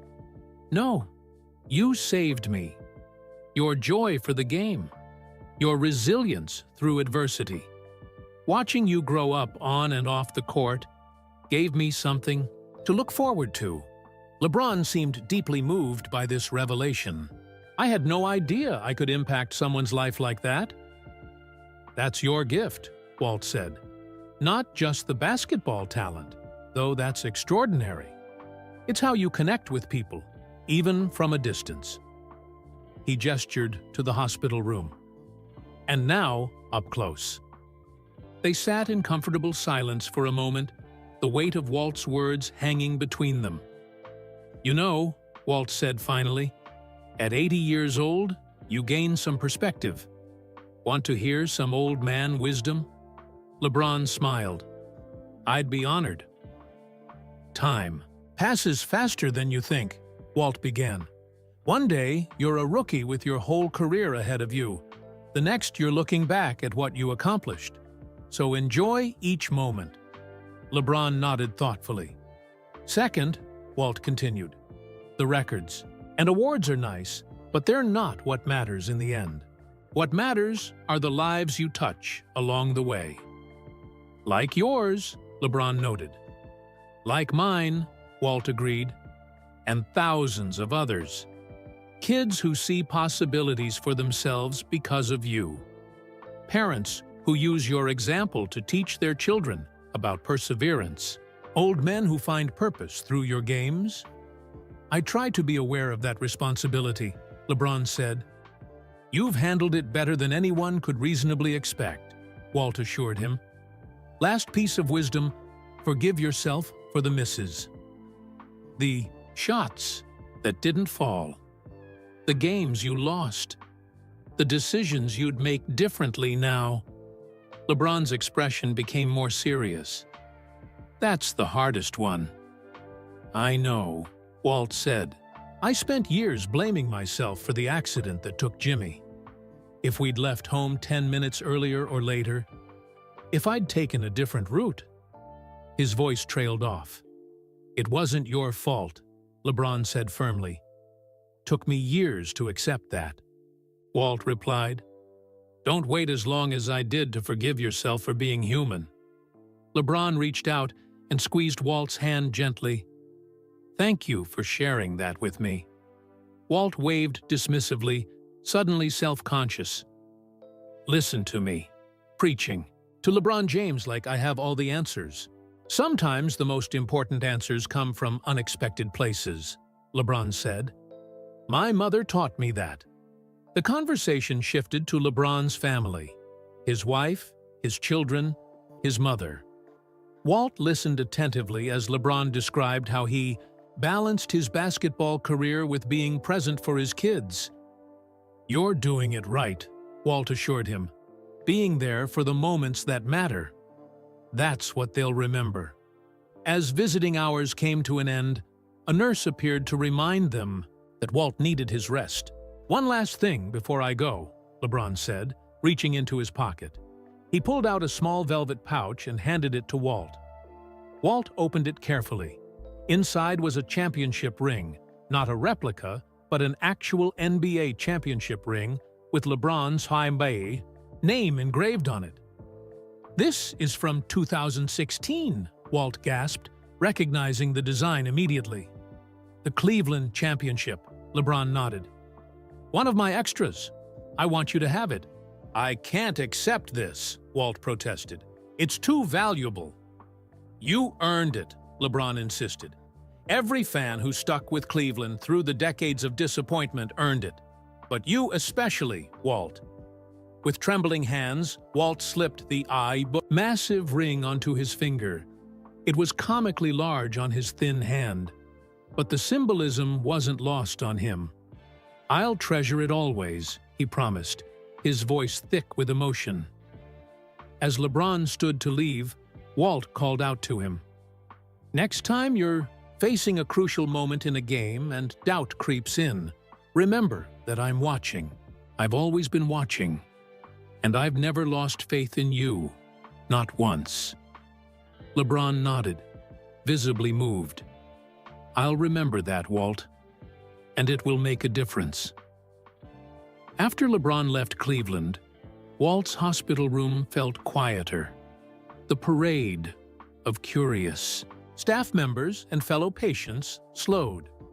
The excitement of the past few days settled into a warm glow of memory that Walt revisited often in his thoughts.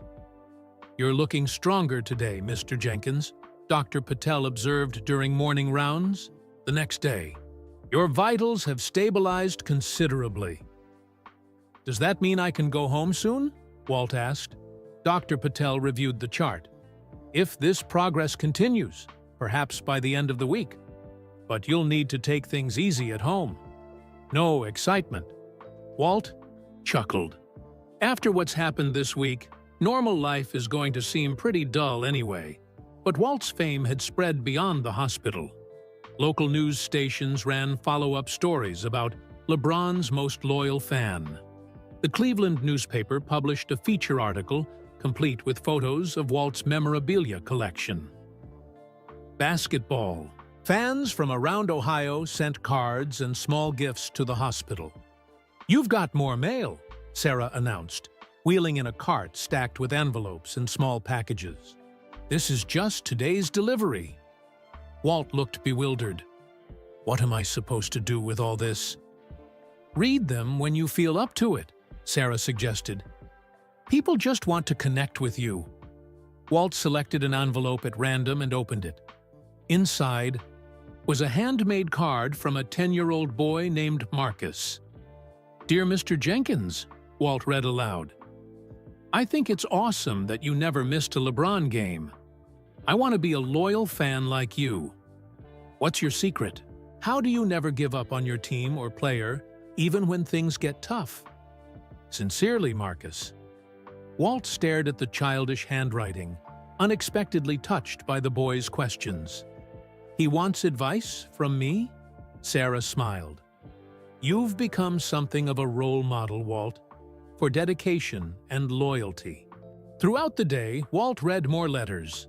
Some were from longtime Cleveland fans who had experienced the same heartbreaks and triumphs. Others were from young basketball enthusiasts who admired his commitment. A few were from parents who used Walt's story to teach their children about dedication. "I never expected this," Walt told Sarah that evening. "I was just following basketball because I loved it. Never thought anyone would care about my story." "Sometimes the things we do for love end up meaning something to others," Sarah replied. The next morning, Walt received a special delivery, a large framed photo of himself with LeBron, signed by the basketball star. The inscription read, "To Walt, thank you for teaching me what true loyalty looks like. Your friend always, LeBron." Walt insisted the photo be hung where he could see it from his bed. As Sarah was arranging it on the wall, Dr. Patel arrived. With another visitor, a hospital administrator Walt hadn't met before. "Mr. Jenkins," the administrator began, "I'm Lisa Morgan, Director of Patient Services. I have a somewhat unusual request." Walt looked curious. "What kind of request?" "We have a pediatric wing on the 4th floor," Lisa explained. "Many of the children there are basketball fans, and they've heard about your story. They've been asking if you might visit them and share some of your basketball memories." Walt seemed surprised. "Me? Why would they want to hear from an old man?" "Because you've met their hero," Lisa said simply. "And because your story of dedication resonates with them. Many of these children are fighting long-term illnesses. They understand what commitment means." Walt thought about it. "I'd need a wheelchair, and I tire easily these days." "We'd keep it brief," Lisa promised. "Just a short visit to brighten their day." Later that afternoon, Sarah wheeled Walt to the pediatric wing.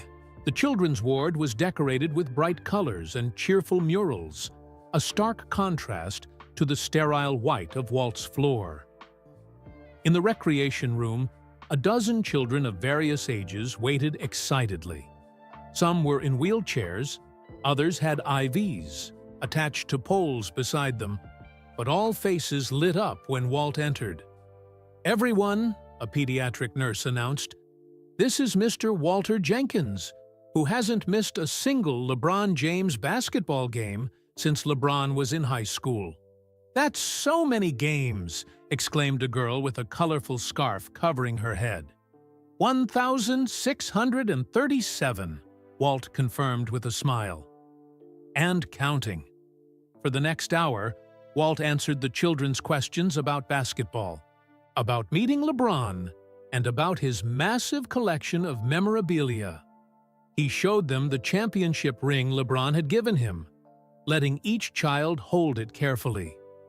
"It's so heavy," a small boy with thick glasses marveled. "Championships aren't easy to win," Walt told him. "That's why they make the rings big and heavy, to remind you of the weight of the achievement." One teenager asked about Walt's favorite LeBron moment. "The block," Walt replied without hesitation. Game 7 of the 2016 Finals. Chasing down Iguodala, pinning that ball against the backboard when everyone thought the play was over. That's LeBron in a single moment, never giving up, doing what seems impossible. The children listened raptly as Walt described the play in vivid detail. His knowledge and passion for the game were contagious, and soon even the kids who weren't basketball fans were asking questions. When it was time to leave, a small girl in a wheelchair rolled up to Walt. "Will you come back and tell us more stories?" she asked. Walt looked at her hopeful face and felt something shift inside him. "I'd like that very much," he said. On the way back to his room, Walt was quieter than usual. Sarah noticed the change. "Everything okay?" she asked. "Just thinking," Walt replied. "Those kids, they're fighting much bigger battles than I ever have. Yet they're still so full of life, so interested in everything." "They're resilient," Sarah agreed. "Children often are." "The way they listen to my old basketball stories," Walt mused. "Like I was telling them something important." "You were," Sarah said. "You were sharing your passion. That's always worth hearing." The visit to the pediatric ward became a turning point. Over the next few days, Walt found himself looking forward to his daily visits with the children. He started bringing items from his collection for show and tell. His book of statistics, special ticket stubs, newspaper clippings from historic games. The hospital's physical therapy department noticed that Walt was moving more, pushing himself harder in his recovery sessions. "Someone's motivated," the therapist commented as Walt completed his exercises with unusual determination. "Got kids waiting to hear about the 2013 finals," Walt explained. "Can't disappoint them." News of Walt's sessions with the young patients reached the hospital administration. Dr. Patel noted the positive effect on Walt's recovery. His vital signs improved more rapidly than expected, and his energy levels increased. By the end of the week, Walt had become an unofficial fixture in the pediatric ward. Children looked forward to basketball time with Mr. Walt. Parents reported that their kids were more cooperative with treatments on days when Walt visited. "You've found your calling," Sarah told him one evening after wheeling him back to his room. "Those kids adore you," Walt smiled thoughtfully. "Never thought at 80 years old I'd find a new purpose." When the time came for Walt's discharge, Dr. Patel arrived with discharge papers and a surprise. "The hospital would like to offer you a volunteer position," he said, "as a special activities coordinator for our pediatric patients. Your basketball, storytelling sessions have been quite therapeutic for the children." Walt looked astonished. "You want me to come back? After I'm released?" "3 times a week, if you feel up to it," Dr. Patel confirmed. "We'd arrange transportation for you." As Walt signed the discharge papers, he felt a strange mixture of emotions. The thought of returning to his empty apartment wasn't as appealing as it once had been. But the idea of continuing his sessions with the children gave him something he hadn't had in years, something to look forward to beyond the next Lakers game. That afternoon, as Sarah helped Walt pack his belongings, his special communication device buzzed. LeBron's face appeared on the screen. "Walt, I hear you're breaking out of there today," LeBron said with a smile. "Heading home," Walt confirmed. "But I'll be back. The kids in the pediatric ward have requested my basketball expertise." "I heard about that," LeBron said, his expression warm. "The hospital administrator called our community relations team. Sounds like you've become quite the basketball ambassador." Walt shrugged modestly. "Just sharing stories with kids who need a distraction. That's important work," LeBron said seriously. "Sometimes a distraction is the best medicine." Before they ended the call, LeBron added, "By the way, I've been working on something special for you. Still coming together, but you'll know about it soon." "You've done more than enough," Walt protested. LeBron just smiled mysteriously. "Some things are worth doing right. Talk soon, Walt." As Walt left the hospital that day, supported by Sarah on one side and his walker on the other, he moved more slowly than when he had entered as an emergency patient. But his steps were purposeful, his head held higher. "Ready to go home?" Sarah asked as they approached the hospital exit. Walt nodded, clutching the small bag containing LeBron's gifts. Ready for whatever comes next.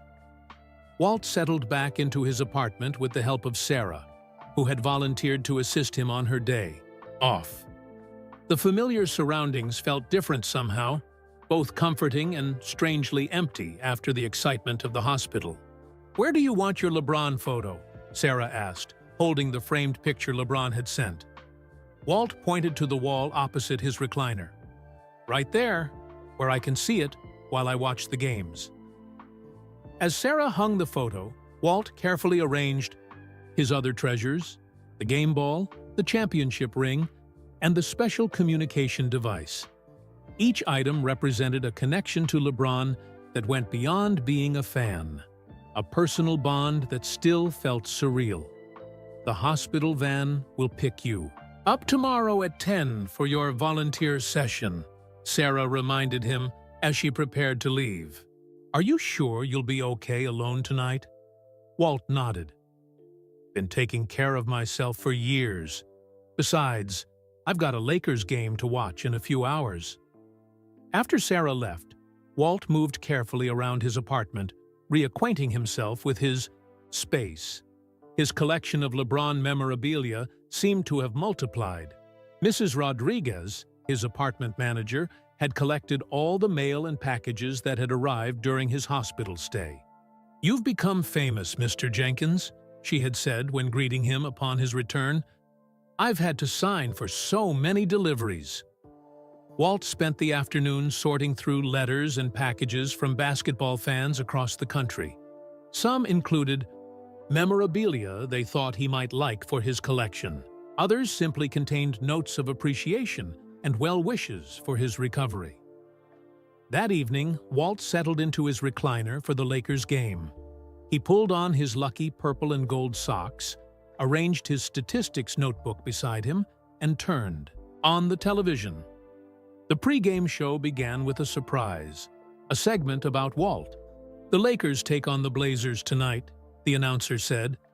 "But first, the heartwarming story that has captured the attention of basketball fans everywhere. 80-year-old Walter Jenkins, the fan who has never missed a LeBron James game." Walt watched in amazement as they showed clips from his hospital interview and photos of him with LeBron. The commentators praised his dedication and discussed how his story had resonated with fans nationwide. When the game began, Walt watched with his usual intensity, recording statistics and analyzing plays. But something felt different. Whenever the camera showed LeBron, Walt felt a personal connection that went beyond fandom. This wasn't just a player he admired from afar. This was someone he knew, someone who knew him. The Lakers won handily, with LeBron scoring 28 points. After the final buzzer, Walt's communication device buzzed. "How'd I do, Walt?" LeBron's voice came through, slightly breathless, as if he had just left the court. "Excellent court vision tonight," Walt replied without hesitation. "Those cross-court passes in the third quarter were perfect. though you missed that free throw with 4:12 left in the second quarter," LeBron laughed. "Always keeping me accountable. How are you settling in at home?" "Getting back to normal," Walt said. "Though normal seems different now." "Good different, or bad different?" LeBron asked. Walt thought for a moment. "Just different. Like when you came back to Cleveland after Miami. Same place, but everything changed." "I understand that," LeBron said thoughtfully.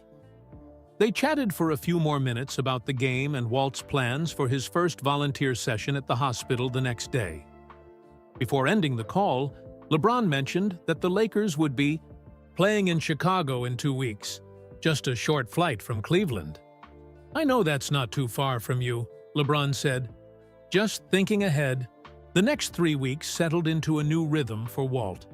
3 days a week, he went to the hospital to share basketball stories with the children.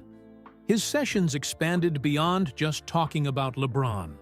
The kids wanted to hear about Michael, Jordan, Kobe Bryant, and legends from earlier eras that Walt had watched throughout his long love affair with basketball.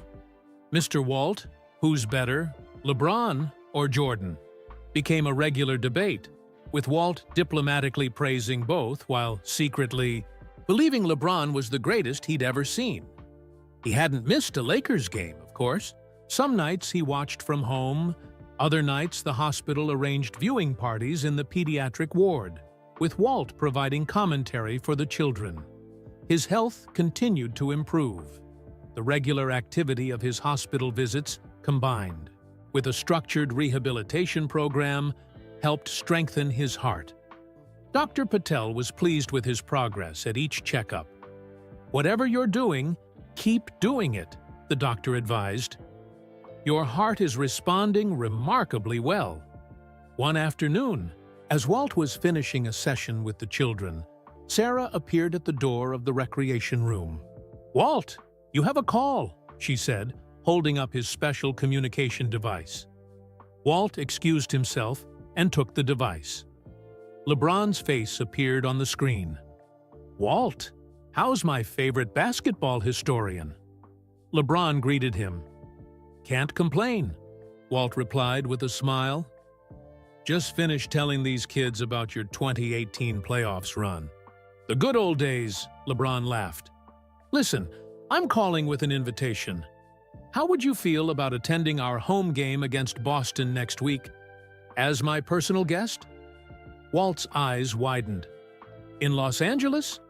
"Front row seats," LeBron confirmed. "We'd fly you out, put you up in a nice hotel, the works. Dr. Patel says you're well enough to travel now." Walt was momentarily speechless. I'd be honored," he finally managed to say. "Great. I'll have my team make all the arrangements," LeBron said. "There's something special I want you to be part of." After ending the call, Walt sat quietly, processing the invitation. Los Angeles, a Lakers home game, as LeBron's personal guest. When to eat, he returned to the children. They immediately noticed his expression. "What happened, Mr. Walt?" asked Lily, the girl in the wheelchair who had become one of his regular listeners. "I'm going to Los Angeles," Walt announced, "to see a Lakers game." The news spread quickly through the hospital. Staff members who had followed Walt's story stopped by to congratulate him. Dr. Patel gave his medical approval, with certain precautions. "No excitement," he said with a straight face, then broke into a smile. As if that's possible. In the days leading up to the trip, Walt found himself unusually nervous. He had traveled to see LeBron play many times before, but this was different. This wasn't just about watching a game. This was about being part of something. Sarah helped him prepare, shopping for a new outfit, and making sure he had all his medications properly organized. Mrs. Rodriguez promised to water his plants and collect his mail. The night before his flight, Walt could barely sleep. He lay awake, thinking about his journey as a fan, from those first high school games in Akron to now being invited to Los Angeles by LeBron himself. Jimmy would never believe this, he whispered to himself in the darkness, thinking of his son. The next morning, a car arrived to take Walt to the airport. The driver, sent by the Lakers organization, loaded his small suitcase and helped him into the back seat. "Ready for your big adventure, Mr. Jenkins?" the driver asked. Walt looked back at his apartment building, then forward toward the road ahead. "Been ready for this my whole life," he replied. The flight to Los Angeles was a new experience for Walt. He had never flown first class before, and the special treatment made him feel both pampered and slightly out of place. "Can I get you anything else, Mr. Jenkins?" the flight attendant asked, bringing him another pillow for his back. "I'm fine, thank you," Walt replied, still getting used to all this attention. When the plane landed at LAX, Walt was met by a Lakers representative holding a sign with his name. The young woman introduced herself as Melissa, from the team's Community Relations Department. "We're so honored to have you here, Mr. Jenkins," she said, taking his small suitcase. "LeBron has been talking about your visit all week." A sleek black SUV waited outside the terminal.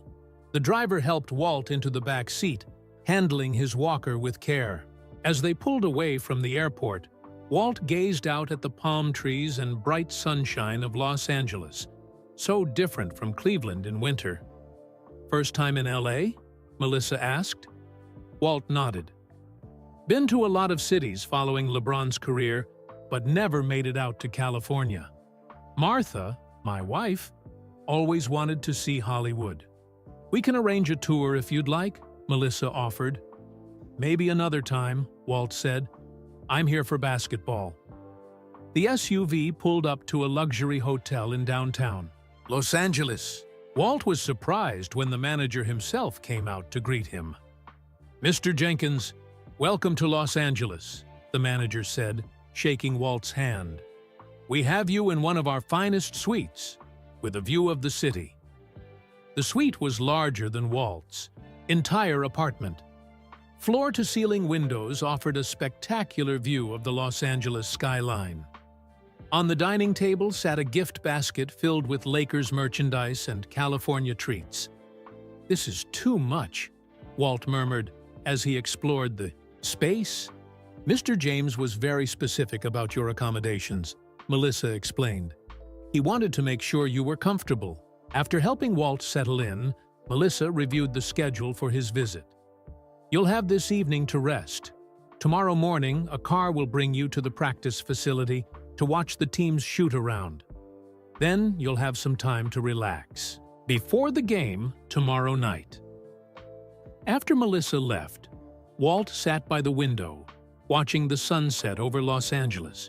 He couldn't help but think about how far he had come, from watching LeBron's high school games from the bleachers to being flown across the country as his special guest. The next morning, Walt was up early, too excited to sleep. He dressed carefully in his new outfit, dark slacks and a button-up shirt, with his Lakers jersey over it. The championship ring LeBron had given him felt heavy on his finger. The practice facility was a state-of-the-art building with the Lakers logo prominently displayed. Inside, Walt was escorted to a small seating area overlooking the court.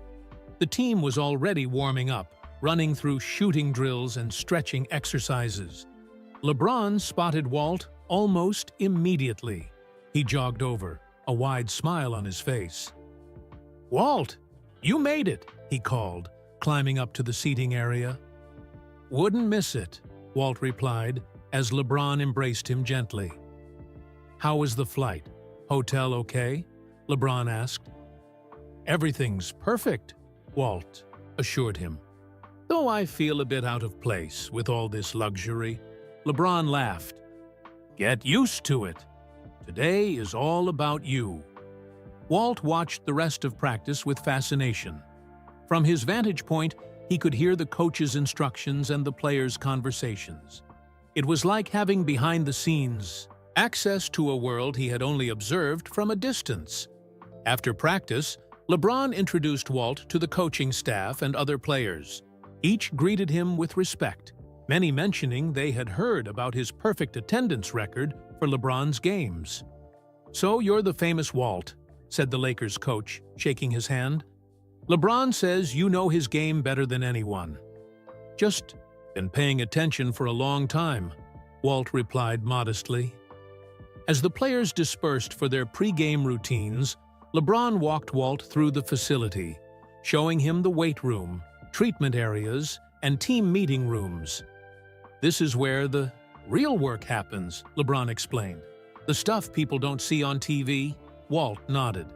"The preparation behind the performance, like practicing free throws when nobody's watching." "Exactly," LeBron agreed. "You've always understood that part of the game." After the tour, Walt was driven back to his hotel to rest before the evening's game. A medical professional, arranged by the Lakers medical staff in consultation with Dr. Patel, checked his vitals and made sure he was handling the excitement well. "Your heart is doing great, Mr. Jenkins," the nurse assured him. "Just remember to take breaks if you feel overwhelmed tonight." Walt dozed for a while, conserving his energy. When he woke, a package had been delivered to his room, a custom Lakers jacket with his name embroidered on the back above the number 1637, representing all the games he had watched. Attached was a note. "Thought you might want something special for tonight. See you at the arena. LJ." 2 hours before tip-off, the same black SUV arrived to take Walt to the Staples Center. As they approached the arena, Walt saw the massive electronic billboard outside displaying the night's game, Lakers versus Celtics. But what caught his eye was a smaller message scrolling across the bottom. "Tonight we welcome Walter Jenkins, LeBron James's most dedicated fan." "They put my name on the billboard," Walt said in disbelief. The driver smiled. "Mr. James wanted everyone to know you were coming." Inside the arena, Walt was escorted through private corridors to an elevator reserved for VIPs. When the doors opened, LeBron was waiting, already dressed in his warm-up gear. "Perfect timing," LeBron said.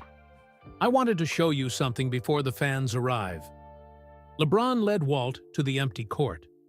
The arena was quiet, with only a few staff members preparing for the game. The polished wood gleamed under the lights, and the famous Lakers championship banners hung from the rafters.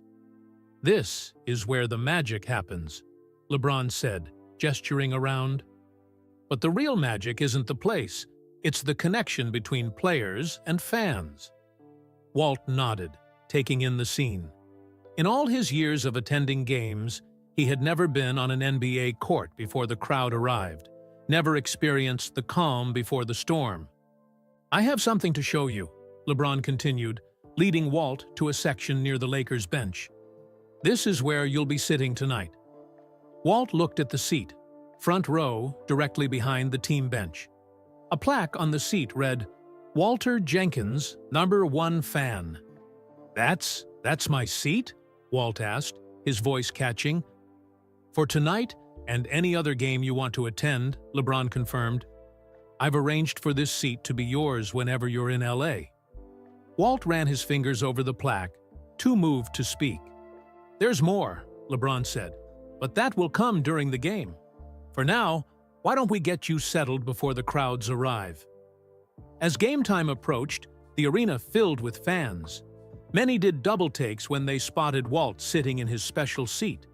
Some approached to shake his hand, having heard his story. The team's public address announcer came over to meet Walt before the game. "We've got a special introduction planned for you tonight," he explained. "When I announce your name, just wave to the crowd." When the lights dimmed for player introductions, Walt felt a flutter of nervous excitement. After announcing the starting lineups, the announcer's voice boomed through the arena. "Ladies and gentlemen, the Los Angeles Lakers are honored to welcome a special guest tonight. Please give a warm welcome to Walter Jenkins, who has attended or watched every single game of LeBron James's career, from high school to the NBA. The spotlight found Walt, and the crowd rose to their feet in a standing ovation. The video board showed his face alongside photos of him at various games throughout the years, images that the Lakers media team had collected from news stories and social media. Walt stood shakily, overwhelmed by the reception. He raised his hand in a modest wave, fighting back tears as the applause continued. As the players took the court for the opening tip, LeBron jogged over to Walt one more time. "Enjoy the game, Walt," he said. "Tonight, you're not just watching, you're part of it." The game against the Celtics was everything a basketball purist like Walt could hope for. A classic Lakers-Celtics rivalry matchup with playoff intensity. Walt watched intently from his special seat, observing every play, every substitution, every coaching decision. What surprised him was how much the players interacted with him. During timeouts, Lakers players would turn to get his opinion on plays. The assistant coach even leaned over once to ask what defense Walt thought they should run against Boston's pick and roll. "They're overplaying the right side," Walt told him. "Exploit the weak side help."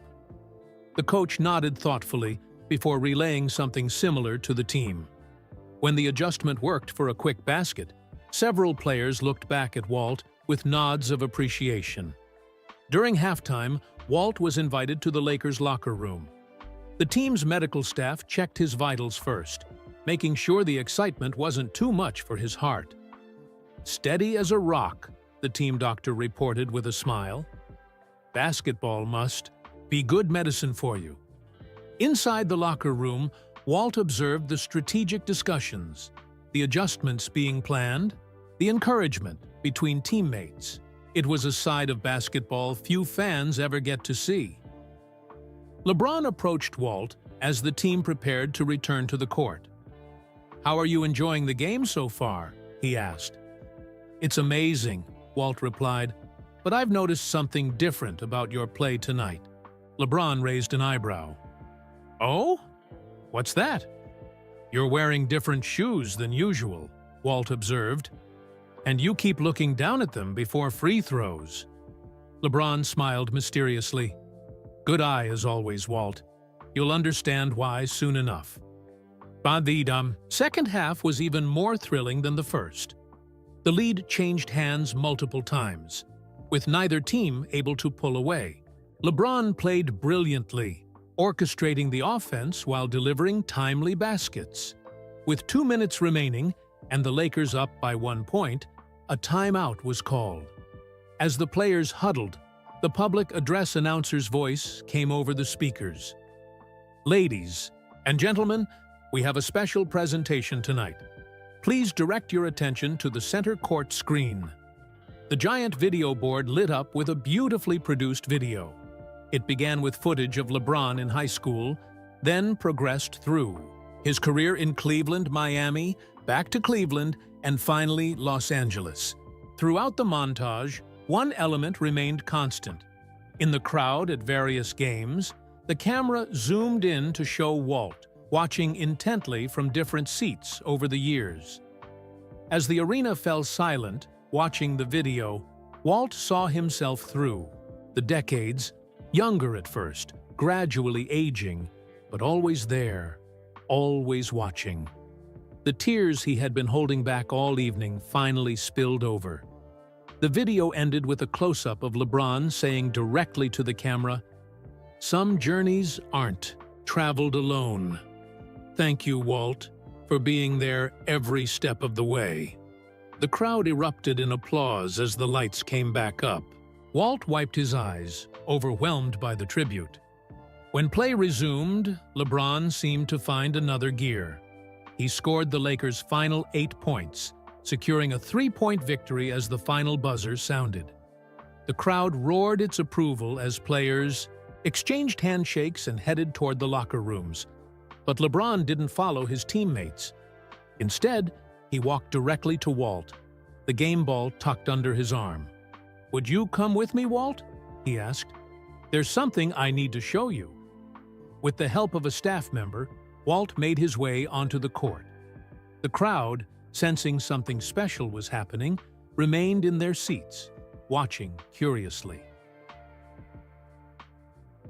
Tied to you, center court, LeBron took a microphone from an assistant. "Can I have everyone's attention for just one more minute?" The arena quieted again. "Tonight, we weren't just playing a regular season game," LeBron began. "We were celebrating something extraordinary. The unwavering loyalty and support of one special person, Walter Jenkins." The crowd applauded as Walt stood beside LeBron, looking small next to the basketball star, but standing tall with pride. "Walt has never missed watching one of my games. Not one, since I was 15 years old," LeBron continued. "That kind of dedication deserves recognition." LeBron turned to Walt. "There's something I've been wanting to show you, Walt. Something I've kept private for many years."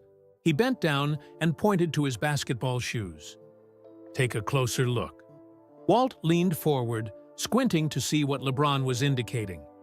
There, on the side of each shoe, were two small letters that had been present but nearly invisible to cameras and fans. WJ. "Walter Jenkins," LeBron explained, his voice carrying through the arena. "I've worn your initials on my shoes for the past 7 years." A collective gasp rose from the crowd. Walt stared in disbelief. "7 years?" Walt whispered. "But why? You didn't even know me personally then." LeBron smiled. "I did know you, Walt. Maybe not your name at first, but I knew your face. The man who was always there, in Cleveland, in Miami, back in Cleveland again. The fan who never booed when I left, who never turned his back, who understood that my journey was about more than one city or one team." LeBron placed his hand on Walt's shoulder. "When things got tough, when the pressure was highest, I'd look down at those initials and remember that someone believed in me unconditionally. It gave me strength." Walt was speechless, his eyes fixed on the small letters on LeBron's shoes, his own initials that had been there all along, through championships and defeats, through criticism and praise. "And that's not all," LeBron continued, gesturing to someone off court. A staff member approached, carrying a shoebox. LeBron took it and opened it in front of Walt. Inside was a pair of basketball shoes, unlike any in LeBron's regular line. "These are the prototypes of a new signature shoe I've been developing," LeBron explained, lifting one to show the crowd. The LeBron WJ1. On the side of the shoe, Walt's initials weren't small and hidden. They were prominently displayed as part of the design. "Named for Walter Jenkins," LeBron announced, "the fan who showed me what true loyalty looks like." As the arena erupted in thunderous applause, Walt finally understood the full circle of their connection. All those years he thought he was just watching, he had actually been participating. All those games he attended, believing he was simply a face in the crowd, he had been making a difference to the player he admired most. The faithful fan had become the inspiration. The observer had become the observed. The supporter had become the supported. In that moment, standing at center court with LeBron James, Walt Jenkins realized that sometimes the greatest games of all are the ones played in the heart. In that moment, standing at center court with LeBron James, Walt Jenkins realized that sometimes the greatest games of all are the ones played in the heart. Just like Walt's story touched LeBron, we hope it touched you too. Where are you watching from today? Drop your location in the comments and share how this story made you feel. If Walt and LeBron's special connection moved you, don't forget to hit that like button and subscribe for more inspiring stories that celebrate the unexpected bonds we form with others. For another heartwarming tale that captures the power of dedication and human connection, click the video appearing on your screen right now.